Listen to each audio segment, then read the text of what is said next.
Andrea. I'm a psychologist in town and a happy YMCA member. I know that this is a really hard time for everybody with complete changes in routines, people being at home that aren't used to being at home, maybe being out of work. And Anita from the Y so kindly asked me to share some information about self-care during this stressful time, managing anxiety, and maybe even starting to practice some mindfulness strategies which have been shown to manage anxiety and help us be the best in these kinds of situations. So thank you very much, Anita. I'm flattered that you thought about me. Today, I thought it might be helpful to talk a little bit about self-care. So what is self-care? When I think about self-care, I imagine, what will we do if we're taking care of a child? We wouldn't let the child sleep all day, or we wouldn't let them, over a long period of time anyways, not get any exercise and stay in their pajamas. We would expect that they would get up at a certain time, that they would get dressed, that they would eat well and regularly. We would expect that they get exercise. We would expect that they get mental stimulation. So all of these things are true for us too. And we expect this of kids because we know that it will make them healthy. So we want the same for ourselves. We shouldn't act different with ourselves than with other people. Because actually, it's kind of a selfless act. If you take good care of yourself, then you'll be better for other people. So it means that we want to get dressed in the morning, even if you have to stay home, which sucks sometimes.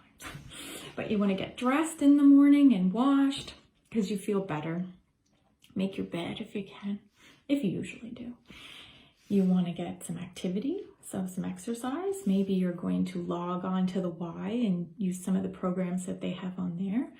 Or you might find some other programs online. You might go for a walk, which would be great. Get outside and get some fresh air, which is also wonderful for us.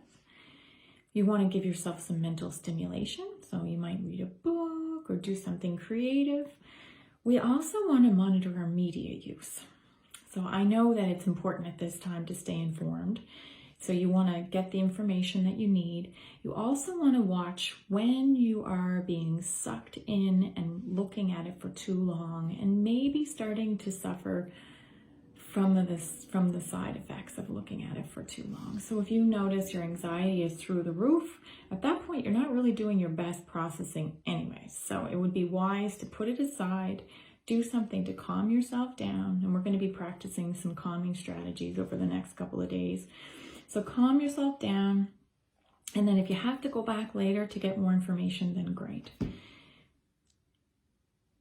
Also, we want to make sure that we're not using too many substances, because actually you can have an increase in anxiety if you're drinking too much or using other types of drugs. People, while they're using them, it might go down, but afterwards it's going to come back up. So it's important to continue to take really good care of yourself. You want to go to sleep at a regular time, and you want to make sure that you're eating regularly. So maybe 3 meals, 2 snacks. That's a good rule of thumb to get into.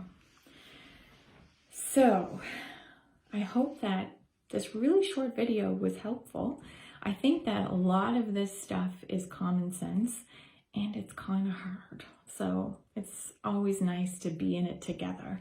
I know that when I'm feeling anxious, the last thing I want to do is get up and showered and exercise and eat, but I always feel better once I do. So I hope that you will be able to do the same. And I hope that you'll join me tomorrow. I plan on starting to talk about how to manage when anxiety gets big. So we'll talk about that. But I hope everyone's doing well. I miss everybody very much, and I'll see you soon.